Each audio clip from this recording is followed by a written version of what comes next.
안녕하세요. 예, 예. 네.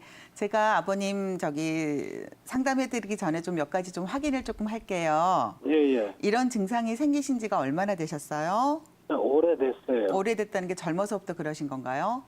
그러면 관계 때문에. 네? 관계. 사람 사이의 관계 때문에? 예, 예, 예. 네. 예. 그러면은 그 스트레스를 받고 계시는 그 상대와 아직도 관계를 맺고 계시나요? 그렇죠. 가족 때문에 그러신가 봐요. 예, 예, 예, 예. 네네. 지금 증상을 몇 가지 좀 소개를 해주셨는데 혹시 가슴 두근거리거나 이런 증상도 있으세요? 그거는 별로 모르게 어느 때는 괜찮아, 어느 때는 그렇고, 네네. 어느 때는 그렇게 별로 모르겠어요. 그거는 가슴에. 심하진 않으시고요. 혹시 머리가 네. 아프거나 어지럽거나 그런 증상은 그런 증상도 없고요. 없고 소화가 안 되거나 변비 설사 어떠세요? 소화가 좀 뭐 잘 되는 편은 아니고요. 네네네. 변비 또, 설사는 설사는 아주 해는 게 조금 있고, 아, 변비는 좀 없다고 봐야죠. 네네. 크게 문제는 없으시네요. 네. 지금 혹시 갑상선 약이라든지 혈압 당뇨약 드시고 계시나요? 그런 건 안 들어요. 그런 건 전혀 갑상선도 없으시고 혈압도 없으시고요. 혈압은 있는데, 네네. 그렇게 없어서 뭐 안 먹고 못하고 그렇게 얘기를 해요. 혈압약을 드실 정도로 심하진 않으신 거네요. 예, 예. 네. 그러니까 지금 아버님 같은 경우는 정확히 가족 간의 문제 때문에 스트레스를 계속 노출이 돼 있는 상태시네요. 그죠? 그렇죠, 그렇죠. 결론은 그거예요. 네. 사실 화병의 첫 번째 치료는 스트레스 요인이 있으면 스트레스 요인을 최대한 제거를 하라는 게 화병 치료의 1번 목표인데 가족과의 관계라면 그거는 조금 힘드시겠어요. 그죠? 그렇죠, 그렇죠. 그러면 사람이라고 하면은 사실 화병은 이 심장에 화가 쌓여서 이 전체적인 장부에 영향을 미쳐서 생기는 병인데 사실 심장. 네, 예, 예. 심장이라는 것은 뭐 양방에서 말하는 이런 하트의 개념이 아니라 어떤 정신적인 뇌의 기능까지 포함된 포괄적인 그런 장기예요. 한방에서 보는 심장이라고 하면 그러면 네. 외부에서 받을 수 있는 스트레스 요인을 없앨 수가 없으면 어떻게 될까요? 본인이 심장의 기능을 높여야 되겠죠. 그렇죠. 네네. 그래서 그런 거를 이제 저희가 도와드릴 수가 있는데 사실 사람은 태어날 때부터 어떤 심장의 용량은 각자 개인차가 있습니다. 예, 예. 그래서 사실 우리나라에서 제일 스트레스를 많이 받는 집단이 사실 고3 수험생들인데 똑같이 고3 수험생의 상황에서 어떤 친구들은 그냥 성적에 상관없이 그냥 아무렇지 않게 잘 넘어가지만 어떤 친구들은 정말 심한 우울증이라든지 어떤 뭐 심하면 뭐 자살 같은 그런 극단적인 행동까지 할 정도로 그런 이제 일이 발생을 하는 거는 본인의 사실 심장의 역량 차이예요, 아버님. 그러면 이제 아버님 같은 경우는 조금 전에 말씀드렸듯이 자기의 심장의 역량을 좀 높여주는 그런 치료를 하셔야 되는데 어떻게 이것 때문에 상담을 받아보셨거나 아니면 치료를 받아보셨거나 한 경험은 있으신가요? 없죠. 없으시죠. 그래서 사실 이제 한의원에 본인이 화병이라고 찾아오시는 분은 사실 많지가 않으시고 여러 가지 증상 때문에 오셨는데 저희가 보니까 이게 원인이 화병이다. 아까 말씀드렸듯이 심장에 화는 쌓였지만 그게 전반적인 어떤 장부에 영향을 미쳐서 여러 가지 증상을 나타내거든요. 그래서 첫 번째로 일단 한의원에 오시면 침을 맞으세요. 침하고 부항을 뜨시는데 침하고 부항을 하면 전체적으로 순환을 시켜주면서 맺혀있는 화를 풀어드려요.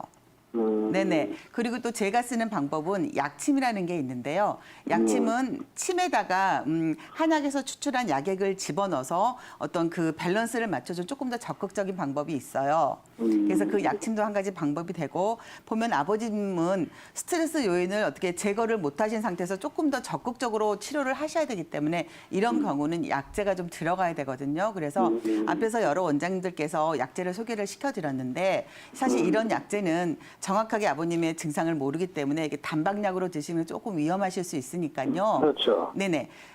전문으로 화병원 전문으로 보시는 선생님을 찾아가셔서 일단 약을 좀 드셔야 되는데 약은 일단 화가 치성을 조금 깔아앉혀야 되고요. 그다음에 물과 불의 균형을 맞춰서 불이 자꾸 이렇게 활발 타다 보면 몸에 물을 말리게 되잖아요. 그렇죠. 그렇기 때문에 물을 보충을 하는 약제도 조금 같이 쓰셔야 되고요. 그다음에 이게 기막혀 그러면서 화병이 생기는 거니까 이 막힌 거를 뚫어주는 침치료도 병행을 하시는 게 훨씬 좋습니다.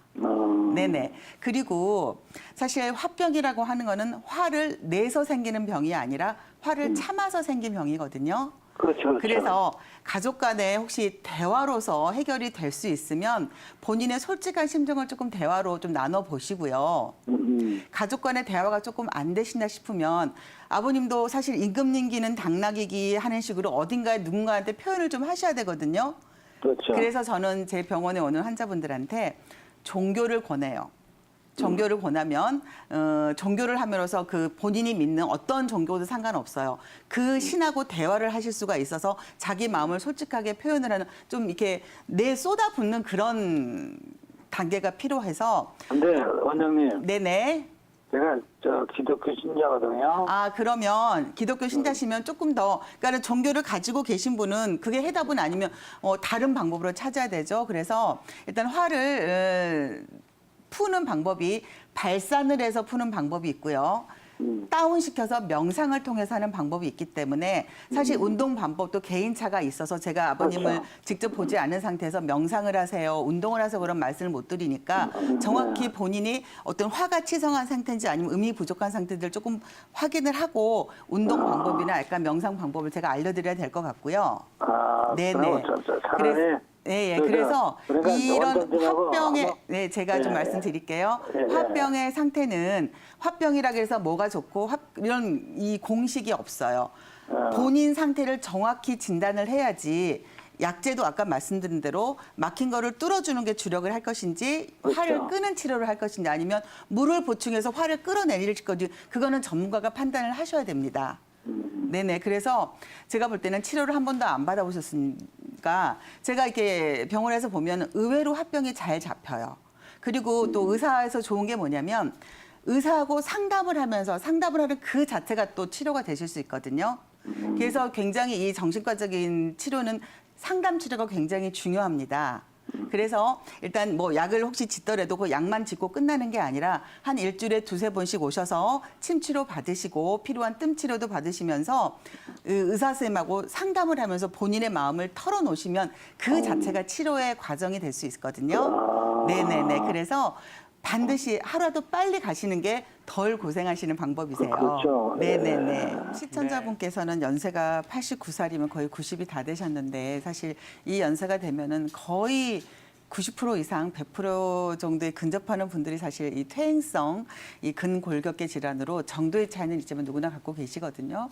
그런데 수년 전에 디스크 진단을 받으셨는데 그 이후로는 별로 치료를 안 하신 것 같아요. 저는 한의원에 오시는 뭐 60세, 5, 60세 이후에 그 약간 퇴행성 변화가 온 노인분들한테 말씀을 드려요. 이 연세가 되면 사실 이미 퇴행성 변화가 된 거는 되돌릴 수는 없어요.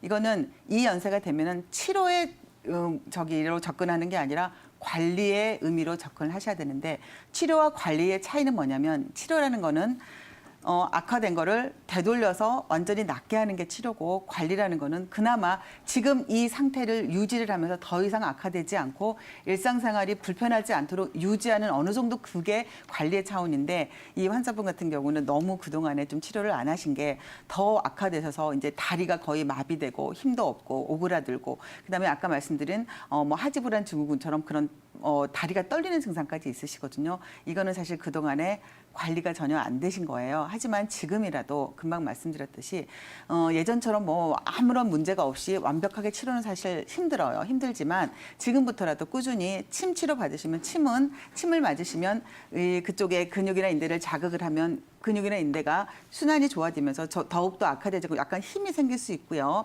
그다음에 또 좋은 거는 약침이라는 치료가 있거든요. 약침은 바로 그 문제가 있는 근육이나 인대 그 부위를 약액을 넣어서 사실 처음에 젊은 사람들은 소염작용이 있는 약제를 넣지만 연세가 드시면 사실 근육이나 인대를 강화하는 약침을 넣거든요. 그 약침이 한약으로 먹어서 장기간 굉장히 고가의 비용을 들이는 그런 치료 방법보다는 그나마 조금 덜 부담이 없이 좀 적극적으로 치료할 수가 있으니까 지금은 사실 요즘에 100세 시대이기 때문에 90이라 그래서 치료를 포기하시고 그냥 그러면 점점점 걸음도 걷기가 힘드시게 되죠. 특히 앞서서 말씀하신 협착증 증상은 점점 걸음을 걸으실 수가 없어요. 그래서 삶의 질을 유지하는 차원에서 당연히 침치료, 약침치료 받으셔야 되고요.